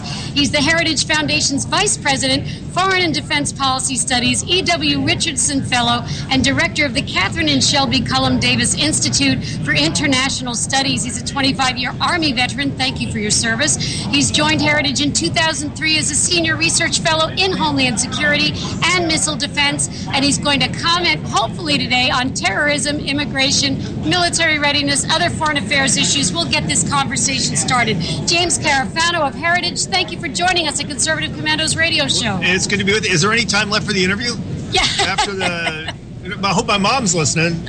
So, well, we are really honored to have you today. And, I think it's appropriate here at the Republican National Convention, where we are looking to change the occupant in the White House. We're trying to solidify behind a ticket of Donald J. Trump and Mike Pence. And we are looking at a world that is significantly on fire in the way that I see it. We've got violence rampant throughout the world. We have lack of leadership on the part of the United States in that arena. And, of course, we've got some violence we're dealing with domestically here as well. I'd love to have your thoughts, and I think our listeners would really appreciate your thoughts about what we can expect between now and January 20th, and then what we should be looking for from this particular president and vice president going forward. Well, that's a great question. So there's one thing that's unarguable, and that's that as far as the safety and security of the United States go, we are worse off than we were years ago. And that's not a partisan comment in any way. First of all, I'm in a nonpartisan foundation. And second of all, bad people don't care who's running the West Wing. If it's run by the left wing or the right wing, they just hate us. So this is just kind of factual data. So for example, there have been at least 89, because we have a database on this at Heritage, at least 89 Islamist-related terror plots aimed at the United States since 9/11. I think most people would be shocked to know that number. But the frequency and the number of those plots has dramatically increased since President Obama took office, and the number of successful attacks has increased since President Obama took office. One of the things that we do is we keep a track of the state of the U.S. military. We do a thing called the Index of U.S. Military Strength every year, and the state of the U.S. military, if in relation to the threats that we have and where we have to go to defend them, is marginal, and it's declined every year under President Obama. There's more terrorist groups than there were 8 years ago. They own more territory. They conduct more attacks. The major powers that we worry about that could destabilize places like Europe and the Middle East and Asia, where we have significant interests, are more aggressive than they were 8 years ago. So by any unquestionable quantitative measure you could use, we're worse off than when we started. So what's going to happen between now and the end of the election? Well, I think everybody kind of has this president's number, and they know what buttons they can push. So in some cases, they're just kind of making hay while the sunshine, doing what they can till this president leaves office, getting in the best shape they can, because they know what they can get out of this president. So if you look at China, for example, China's been very aggressive their rhetoric's been way over the top because they think that there's limits that President Obama will go and start pushing back. And the Chinese strategy is push as far as you can, push as far as you can, and then when you get pushed back, that's the new norm. That's the line we work from. And then when that's done, they start pushing again. So whether it's Russia or Iran or China, everybody is just trying to get in the best shape they can before this guy leaves office. Yeah, and when you say that they're trying to get in the best shape they can, it's because there's this vacuum of leadership that allows them to operate in a way that benefits them, but perhaps doesn't benefit the United States of America and may not benefit the world as a whole. Am I right? Well, I think that's actually a true statement, and it's actually truer than you think. One of the things that we do at Heritage is we talk and we listen a lot. So I've had analysts go all over the world. I was just in India and Pakistan, Australia, talked to Indonesians, Malaysians, had analysts in the Middle East, had analysts in Europe. We talk a lot with the different embassies. As a matter of fact, the reason why I'm here in Cleveland is I'm working on a program because all the ambassadors are invited. It's about 80 ambassadors who are invited to observe the convention, and we work with them while they're here, kind of helping them understand what's going on. And so I don't think there's anybody that listens to the world more than we do. And I hear this from every quarter, whether it's Asia or Europe or the Middle East. People see an absence of American leadership, and there's almost an anger and a disappointment. And it's not like, oh, America, you're not here for us. They're like, you don't understand. You guys aren't here for you. Your interests are at stake. Your allies are being threatened. Your people are being threatened, and you're walking away from the table, and they just don't get it. Wow. They don't understand why. Wow. Well, I can see the correlation, and perhaps many of the conservative listeners can see the correlation between a lack of leadership, an increase in violent behavior, what we would domestically call criminal behavior. On the world stage is just plain violent behavior, and how that destabilizes economics and every aspect of life, really, on a global scale. So I can see those connections. What is the best way to explain to someone who perhaps hasn't made that connection yet how this need, because some people really do think that if you just de-emphasize the military, the violence will go away. And I believe, and I think that it's proven fact, that when you destabilize the military of the good guys, it seems that is the opposite effect. That we don't have peace through strength anymore. We end up with rampant violence, perhaps bordering on anarchy. So talk to us a little bit about this. Well, I think there's two parts to that I think people really need to understand. The first is, and I understand people say, well, we shouldn't be the world's policeman. Absolutely agree with that. America doesn't have to intervene everywhere all over the world. We shouldn't be telling people, get all that. But they have to look at the flip side of that. We are the world's largest economy. We have people and interests and embassy over the world, and what happens there directly impacts on us. Terrorism is a good example. But by the way we walked away in the Middle East, the terrorists are not just coming after us because terrorist threats here are increasing, but they're also going after their allies, and they're trying to destabilize those countries. So it does impact on us. And when we say America has to go out in the world and defend its interests, it's not that we're trying to run the world. It's just, I think people should get this, right? You want to defend your house, you get that. But you say, well, that's all I worry about is me. But wait, you go to work, right? So the neighborhood you work on, where you work, you want that to be safe, right? And you have cousins that live in you want them to be safe, right? So the people that you care about and that you engage with and where you have to go visit and live, they need to be safe too, right? And so America does have interests that have to be defended. And they happen to be in a lot more places than other countries because we're bigger and we engage with people. And so what happens in the Middle East and Europe and Asia, the stability and peace there does matter to us. And I think people have to understand that. And if you say, okay, I get that. I can't make my community safe where I have to live in just by sitting in my own house every day. I get that. But in terms of what I have to do, what is that? And that's where it's very simple that nature deplores a vacuum, right? It's just that simple. And if the cops leave your community, do the criminals stay at home, right? If you're the teacher in the schoolyard and you walk away, does the bully not bother the other kids? No, that's not true. You're right. That's exactly right. You're nature abhors a vacuum, and it's just that simple. Can I ask a question? This is Kevin Sure. Wade. No, you can't. No, I'm sorry. Yeah, go ahead, Kevin.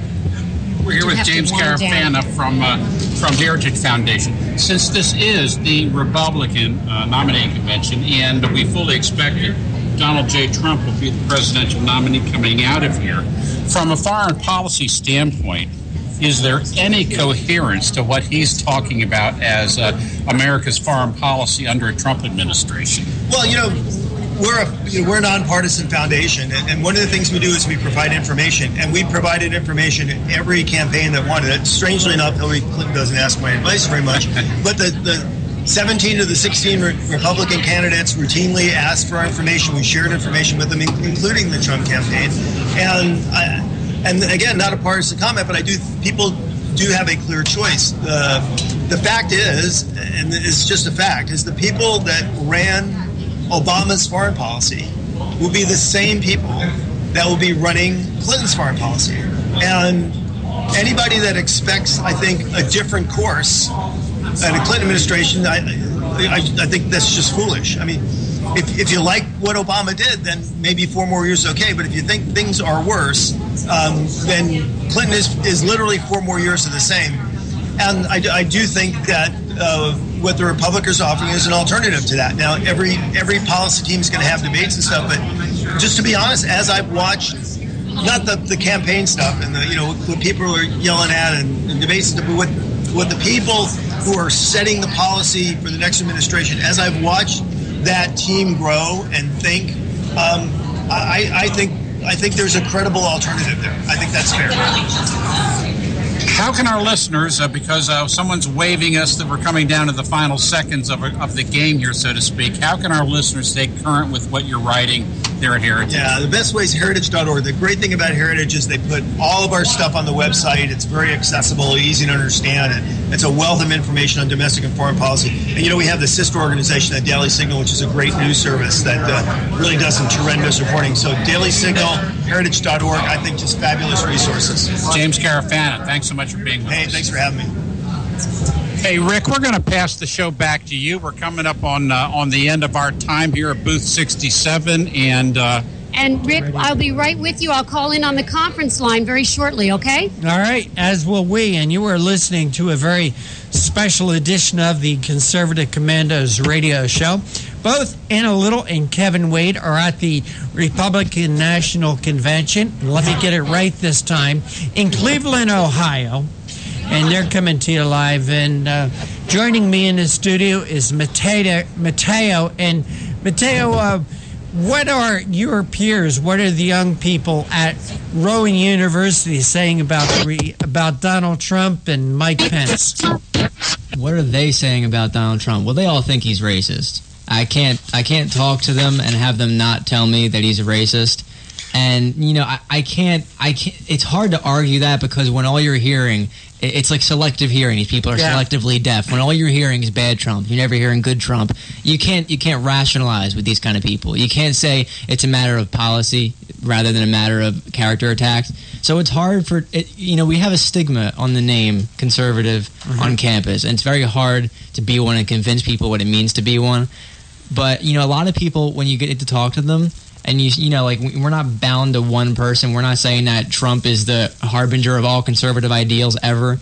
People disagree. It's a very diverse party. When you start talking about that and what it means to actually have values, it gets a little different. The conversation becomes a little bit more personal. But as I said, it's hard to just pass by somebody, and if the stigma's there, you get frowned upon. It's really hard to keep quiet. Stuff. What do you think the percentage of the people at Rowan University, what percentage of those people will be voting for Donald Trump? Will be voting, I'd say 20%. Will be voting for Donald Trump. Well, actually, it's a little bit higher than I thought. I was thinking you would say more like 10. Well, here's why I wouldn't say exactly 20, because a lot of them were on the Bernie bandwagon. And a lot of them, because of their experiences in following Bernie Sanders, they were basically indoctrinated to despise Hillary Clinton. Because Bernie and Trump and the conservatives were saying the same things about her relatively, just on a different scale. And the more they learned about the system for the first time ever, because they're relatively new to politics. Mm-hmm. The first time they learned about the system and how corrupt it was that Hillary was able to get such an advantage so early, made them hate her so much more, to the point where now they may even be considering Trump as an alternative to Hillary. And it's not even about getting their socialist utopia now. It's about stopping Hillary from being the most corrupt president to ever hold the office. So I would say it's maybe a little bit more than 10, but there's still a lot of young ideologues who are too scared of Trump, think he's a racist, and think that making the world a place with walls instead of bridges is a bad thing when it comes to security. Well, it's very interesting.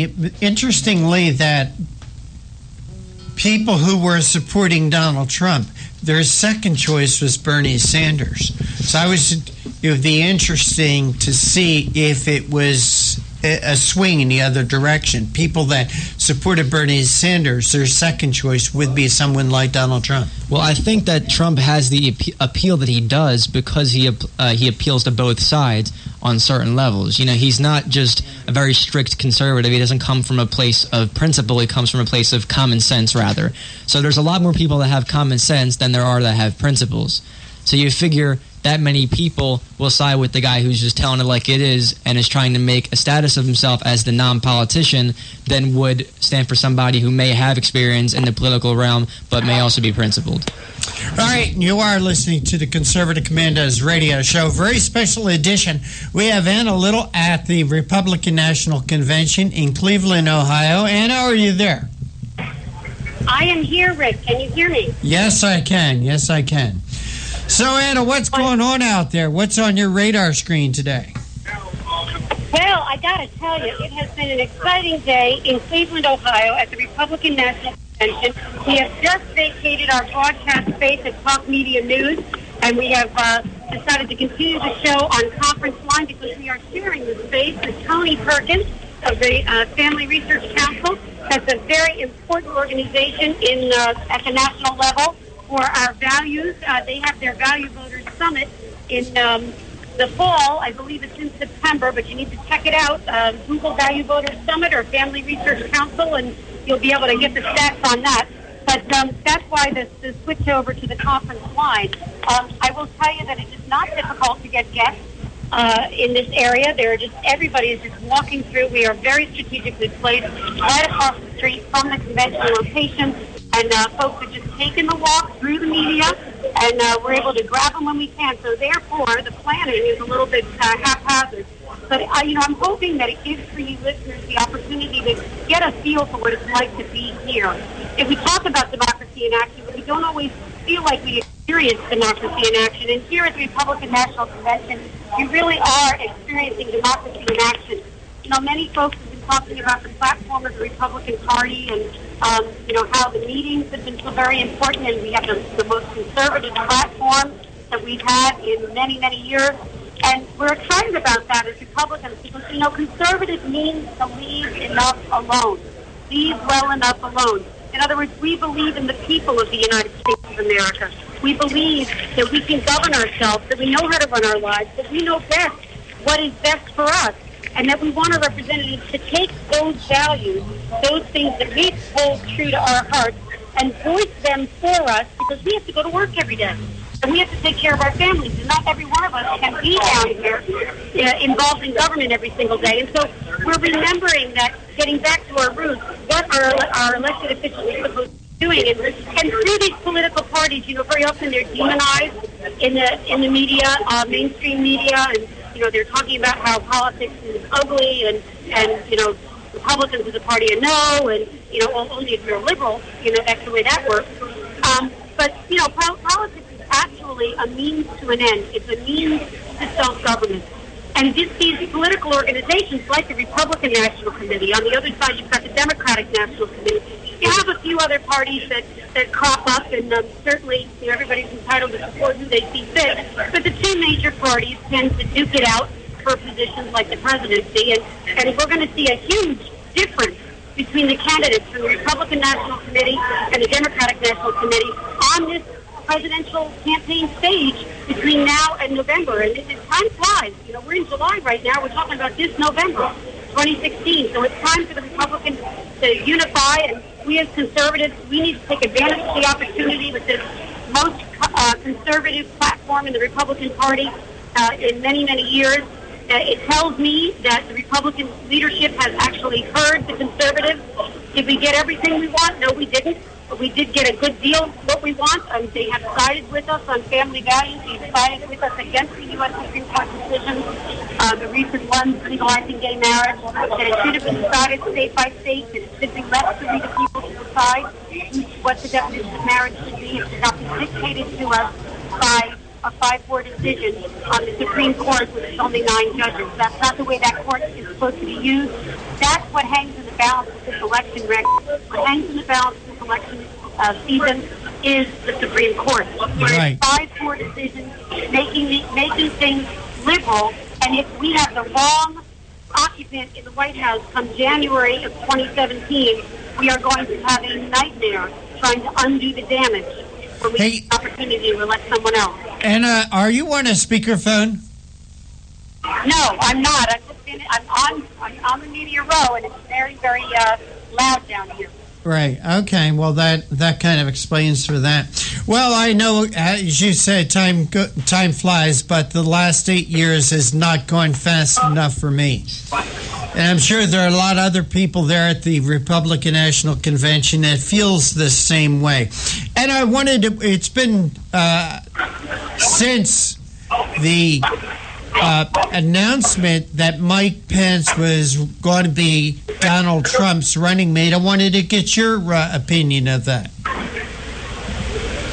I like Mike Pence. I think he's a valued politician. He's a conservative politician. I've seen some of the criticism out there, and certainly he needs to answer some of the things that have been brought up. But I'm encouraged by his involvement in the campaign. I think his experience in Indiana government is going to be a blessing and certainly an asset to Donald J. Trump, who has very little political experience at all. I know he's been involved recently in different campaigns via being a donor and sometimes a spokesperson, but he hasn't actually governed, so I think Mike Pence is a terrific addition to that. I have personally seen Mike Pence speak in venues such as the Space and Freedom Coalition, and I have been inspired by his message. I believe he is a deeply spiritual man. I believe he understands the significance of First Amendment rights where it comes to freedom of religion, not freedom from religion. I do believe that he will protect our values as outlined in the Bill of Rights, and I trust him. So I'm excited about his addition to the ticket. Yeah, I like Mike Pence. I've liked him for quite some time. In fact, I've said here in the Conservative Commandos radio show in the past that Mike Pence was, well, when there was a lot of debate and conversation about who the nominee should be, one of the people on my list of like 5 or 6 was Mike Pence. But I always said I don't know that enough people know about him. A lot of people are criticizing the pick of Mike Pence because he's not as flashy as Donald Trump. And what I say is, you don't need that. You've got Donald Trump. You don't need another flashy candidate as the vice presidential nominee. Rick,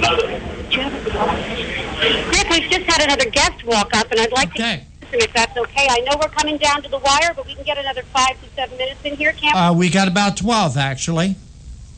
12, terrific. Okay, well, I'm looking at Michael James Barton right now from Hyatt Solutions, and he tells me that he is well, why don't you tell the listeners, who are you? Former Deputy Director for the Middle East Office at the Pentagon. That's pretty significant. So tell us, what can you tell us about national security today and the effectiveness of the leadership of the Obama administration, or the lack thereof, and what can we look forward to if we're able to change the occupant in the White House on that topic? I don't see how our foreign policy and security situation could possibly get any worse under the next president. This president has taken a safe Iraq and an al-Qaeda on the run, and has seen terrorism attacks inside the United States against the United States increase. He's seen the fall of the democratically elected Iraqi government in major parts of Iraq. He's seen the rise of ISIS, and I don't think that another president could really do much worse than this one has. Okay, so having said that, what should we be asking from the current opponents? Because obviously Hillary Clinton is going to continue the same policy that this administration has been putting forward. She'll be more of the same. But the opponent, Donald J. Trump, and then obviously his vice president pick, Mike Pence, what should we be asking from them in terms of leadership to try to correct the damage that's been done here? I'd like some answers on what they're going to do about ISIS. I think the right answer here is to expand what Obama's only done a little bit, which is destroying their oil infrastructure. Most of their money that ISIS receives is because they're smuggling, they're selling their smuggled oil, and that's an easy hit. This is not complicated. That's the first step we need to do with ISIS. And if Donald Trump and Mike Pence are unwilling to do that as president and vice president, then they're not very serious about national security, in my opinion. Well, I'm hoping that they are willing to do that. Hey, Anna, this is Rick. Can you hear me? I can hear you. Could you ask our guest a question? Could you get his take on the recent failed coup in Turkey? Absolutely. I will ask that question. My producer, Rick Trader, wants to know what your take is on the recent failed coup in Turkey. I think it's too early to tell. Turkey is a very different country for a whole host of reasons. The people of Turkey have made very clear over the years they do not want an Islamist government. But they have equally made clear they do not want a military-run government either. And so we've had this equilibrium with the current Turkish president, and that's he has been worried every single day. He worries about a coup. That is his main worry, and they finally have come to fruition. I think now that the coup's been defeated, it's going to be interesting to see how the power structure inside of Turkey lines up, which military officials are either executed or imprisoned, and what happens in the next several months. One thing I think that's important to keep in mind in light of Brexit, with the UK getting out of the EU, is I think the entire question of adding Turkey into the European Union, which is a decades-long debate, I think after this coup is pretty much settled. Very, very interesting. Yeah, we've all been watching Turkey, and of course we're concerned about it because it's right there in the center of destabilized region where ISIS is very active. And, it really is, I guess, an operational or strategic zone for those of us that would like to counter ISIS. I know it's a group effort, not enough leadership from the United States, but how does the coup affect the stability there, or has it had any effect at all? And are we now strategically affected in our efforts to defeat ISIS? Well, I think the stronger that our ally Turkey is, I think the better it is for American security as a general matter. It's a very, very important military base we have there. And also, they are a member of NATO. An attack on one is an attack on all. And if someone were to attack Turkey, it would trigger the Article 5, and other nations, such as America, are obligated under the treaty to defend it. Coups obviously don't count for this. But one of the things that's protected Turkey is the NATO umbrella. And if Turkey were to get out of NATO, that would, I think, harm their strategic position, because then there's only Turkey to worry about if someone trying to invade them. So we want Turkey to stay in NATO then?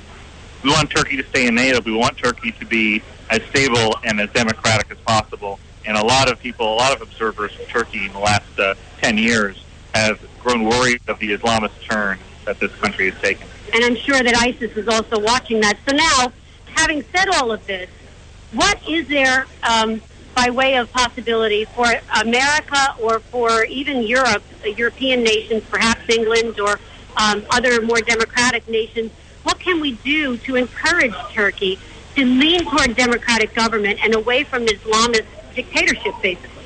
Well, first you have to support the democratic government. And it's not just the democratic governments when they're in office, but also, importantly, the opposition. The oppositions always need to be listened to. Most coups like this occur because it's a failure to listen and a failure to compromise within a democratic elected government. And I think if you don't have that escape valve that you normally have in a democracy with majority rules and minority rights, you're risking another coup. Yeah. Okay, so you heard it here, folks. We've got a former, give your title again, because I don't know. Former Deputy Director of the Middle East Office at the Pentagon. Former Deputy Director, Middle East Office of the Pentagon. He's telling you we need a stable Turkey, and we need a democratic Turkey. And I'm really going to have to hope for that and pray for that. And I guess we need strong American leadership in order to accomplish that. Is that true? Absolutely. I think this administration was caught by surprise by this coup. and it doesn't speak very well for how they're running our intelligence apparatus. Yeah. So we have absent leadership in the White House right now. Yeah, and is our guest still there? He's still here. Okay, could you ask him his thoughts on Hillary Clinton being the president of the United States in a time like today with the problems that are going on in Turkey? Happy to do so. My producer, Rick Trader, would like to know what you think of a Hillary Clinton administration taking over for the Obama administration and the effect it might have on Turkey and the region, situations like what we had today. I think that'll just be more of the same of about Obama's disastrous foreign policy. I mean, she was the Secretary of State for 4 years. Quite frankly, what she accomplished is nothing to write home about. She got rolled by the Soviets, or the Russians. She's been, the entire Libya operation is collapsed. Libya is obviously not exactly a safe country. You've had the rise of ISIS. I don't think she really did a very good job as a Secretary of State in terms of our national security, and I have no reason to think that that'll change with her as president. There you go. You've heard it here, folks. We can't have Hillary Clinton as president, and that's from a fellow who's just doing it by policy analysis. There you go. So, listeners, I want to thank you very much for tuning in, and we want to thank you for your time, sir. Please stay with us. I've got your card. We'll be getting you on the show by phone call in the future. You betcha. Continue to follow you on this. Remind our listeners where they can find you. You can find me on Twitter at MichaelJames357, or you can email me at scheduling@HyattSolutions.com. Okay. Listen to this fella. Plug in. Follow what he's telling you. Rick, this has just been a stellar day at the Republican National Convention for Conservative Commando's radio show. We've been jam-packed, no breaks, guest after guest, all through the show. And I've got to say it's been exhilarating for me as a conservative to be involved in all of this. Yeah, Anna, what are people talking about out there? Are they talking about the convention? Are they talking about this terrible police shooting in Baton Rouge, Louisiana? What's the conversations? What are the conversations? All of the above. It's all of the above. But what I do want to underscore, as I believe Kevin Wade did too, is what people are not talking about is division. Mm-hmm. They're all solidly behind Donald Trump and Mike Pence. Nobody wants to tolerate any discussion in the alternative. I think, if anything, the violence domestically and obviously what's been going on the world stage, the coup in Turkey right on top of what's gone on in Baton Rouge and Dallas, people are serious. Their heads down at this point. They need a change. They need leadership in the White House that they can trust. They need a peaceful, safe environment in which to live, not just in their hometowns and states and in this country, but also internationally. I mean, they want to get on a plane. They want to know they're going to get off that plane safely and that they're going to be safe in the country of their destination. And in this day and age, we need leadership in the United States of America in order to accomplish that. I believe people get it. The conservatives and the moderates are together at this point. The platform has been leaning towards the right. It's the most conservative platform the Republican National Committee has had in many, many years. So conservatives, you have no excuse.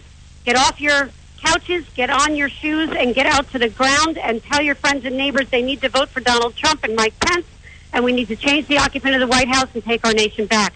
And when they tell you that we are, the Republicans, the party of no, if they tell you that we have been unable to accomplish anything, you tell them it's because the president has refused to cooperate, that he hasn't signed the laws that have been put on his desk, and that the way to solve this problem after taking back the House and after taking back the Senate is to now take back the White House, have we the people in charge. We'll govern ourselves. We trust ourselves. We know what's best for us, for our children. We know how to not spend money we don't have. We know how to not rack up debt and to pay off what we already owe. We've just got to get ourselves a White House that'll cooperate with we the people. And hey, Anna, in the last minute that we have left, what are you looking forward to this evening? This evening, we're going to go out on the convention floor. We're hoping that we're going to be able to get a sense of what's going on by the speakers and by the delegates on the floor. We've got a number of social engagements. I think there are 3 that overlap each other, and they're we'll have fun with those. So we'll be running between hanging up with you. We're going to run to those events, get a scene in the social settings from the average person who attends there, and then we're going to head over to the delegates who actually get the business done on the floor. So it's going to be exciting, and I'll have some reports for the morning. All right, and I want to thank you, and I want to thank Kevin Wade for hosting our very special broadcast of the Conservative Commandos radio show, coming to you from the Republican National Convention in Cleveland, Ohio. I want to thank Mateo and John Forsyth Jr. for doing a great job in keeping us going. But for right now, we're out of time. We got to run. We got to go. Take care. God bless. We'll see you tomorrow on the radio.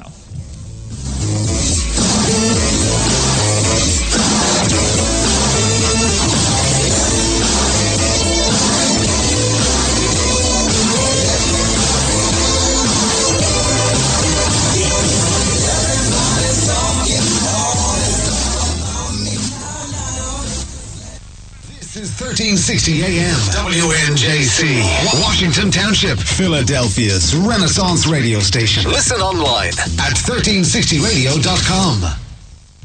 This is President Barack Obama. When I'm in Arkansas, which is about